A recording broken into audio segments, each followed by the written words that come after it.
Hey everybody, it's Emma and I'm here today with the UK Scrap Addicts for my layout for April. Before I start, I must apologise if my voice sounds a little weird and nasally. I've had a sinus infection for what feels like forever. I'm just about over it, but my voice is still not sounding quite right to me, so if I sound a little odd, that will be why. But for April anyway, our prompt was stitching, and so that could be any kind of stitching. It could be machine stitching, it could be faux stitching where you use a pen to mimic the look of stitching, or you could hand stitch, which is what I have decided to do because I apparently like giving myself extra work. So when I was thinking about a layout, I struggled for a little bit trying to think about what to do, and then Mother's Day happened and I knew exactly what I was going to be doing a layout about, because I was going to be doing a layout about the tulips that I got my mum, because they went through quite a journey. So I went online and I found an image of some tulips, and I just went and printed it out and traced over it. I traced over it twice, so it was long enough to fill this whole 9x12 page, and then copied that, traced over it and copied it down onto the paper.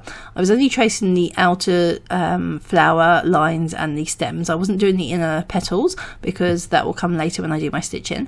And I decided to do some watercolouring, which is kind of brave of me because I don't really do like actual painting. Not that this is particularly complex, but I normally just do like the packaging technique and or splatter a few gold sprinkles over the place, and that's about it. That's the extent of my skill normally. But I decided that I wanted to paint the tulips, so I'm actually painting this on watercolour paper as opposed to regular cardstock, because I am outlining the tulips first, or going over the image of the tulips with water, because what that means is that when you put the colour down, it just sits within the outline that you painted. You don't have to worry about colouring over the lines, as it were. It's a really easy, lazy way to watercolour and get the look that I particularly was looking for. If I'd used regular cardstock, it would have bowed really badly with that amount of water sitting on the page, and the texture from the textured cardstock would have shown up really noticeably and it wouldn't have looked good. It probably wouldn't have been quite so bad if I used gesso, but I hate using gesso. It leaves the page feeling really gritty and I just can't stand touching it, so I thought watercolour paper was the way to go, and that turned out wonderfully. The paper is still really, really flat. I quite like the cream colour of the background. The watercolours just look really, really nice against it and with the texture of the paper, and because the watercolour paper is so thick as well, it held up to the stitching really well as well. A lot of times cardstock can bend quite easily when you're doing hand stitching, but this, it was amazing. So it was definitely a good move. So I just watercoloured all the flowers with the colours of the actual bunch of flowers that I bought my mum. The photo I'm using actually is black and white, but I'm going to be using colour photos on the pocket page that faces this, so I did want to make sure I used the right colours of yellows, pinks and purples.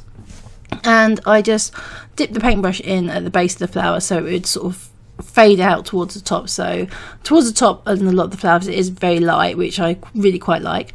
And then I am obviously next up going to do my stitching, so I went and poked holes sort of randomly, sort of about 1/4 of an inch distance more or less, all around the stems and the outer flowers, and then later on I did go and trace in those inner petals as well, so I could stitch around those too. And then I just rubbed out all the pencil lines with my super cool Spider-Man rubber that you saw. And now I'm just going to be stitching. So for my stems, I'm using quite a muted green actually. Most of my other greens are quite bright and they didn't really look right. I know the flowers look quite bright in the video, but they actually are very, very muted, so I didn't want any green colour that would be too overpowering, and so this one was perfect.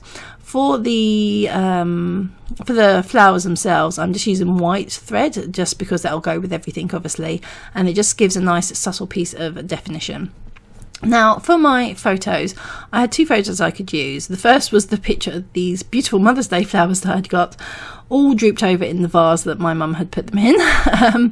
Or I had this photo, which is my mum putting them in some different vases where they won't be quite as droopy, and that's the one I decided to use because this layout is going to be basically the lie, which I was almost going to call it for a while actually.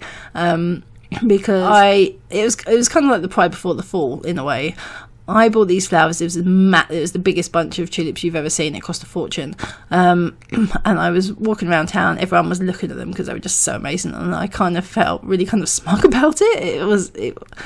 I should have known I was dooming myself.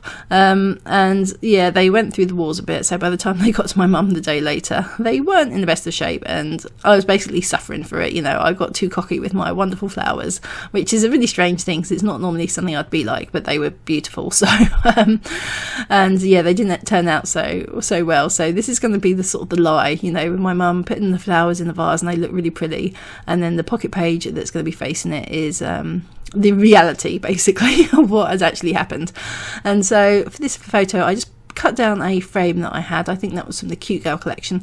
And then because a lot of my pattern papers, obviously they have white in, that wasn't going to really go too well with the cream coloured paper, so I just went with tissue paper instead, and that helps keep the layout quite light as well. So I just used some purple tissue paper and then some sort of transparent tissue paper with gold and silver flecks in. Now I have skipped across a little bit quickly here because I had a slight issue with my camera. For some reason it's randomly decided to stop recording, and I didn't realise until it had done it a couple of times. So those butterflies are now stuck onto the layout, and that was that big piece that you saw earlier with all 5 butterflies joined. I just cut them apart and stuck them on the layout. I have saved the biggest one because I am going to probably be using that on the facing page. I'm thinking actually now that I might actually try to put a white wash over them because they're standing out quite a bit, but I'm not sure. I'm going to experiment on that one, and then if it looks good I'm going to go back and do it with these ones. And I just put my title down, which is Tell Me a Story, and I came up with that because I was actually listening to iTunes, and I can't remember whose song it is, but it was on the Ever After soundtrack, the film with Drew Barrymore, this sort of Cinderella film that she did, and one of the songs from it that's used in the trailer, it starts off with Tell Me a Fable, and I'd heard that sort of while I was doing the earlier parts of this layout, and I'd misremembered it. I thought it said Tell Me a Story, but I just had it repeating on a loop in my head, so I decided that was going to be my title, because instead of The Lie, because this is kind of like, tell me a story about how these tulips look absolutely wonderful when the reality is actually something slightly different. So I popped those down using some Studio Calico 7 paper alphas. They're one of my favourites, and I hoard them like crazy because I don't have many left. And then I added some yellow dots down the bottom just because I felt like there was too much purple there. I needed something else yellow on the page, and they fit quite nicely. And I also did a running stitch around the outside of the layout because it didn't feel finished. I felt like I needed something else, but I didn't want to embellish too much because everything felt too heavy. But doing a running stitch every 1/4 of an inch, I poked the holes with a white thread, worked out really, really nicely. And then it was just time for my journaling. I was basically just telling the story that I told you. I did write it in pencil first before I committed to pen because I really didn't want to stuff it up, but I just wrote that down in grey. That's it though. I hope you've enjoyed this layout. Be sure to check out my own channel so you'll be able to see the facing page of this soonish, and I shall see you all later. Bye.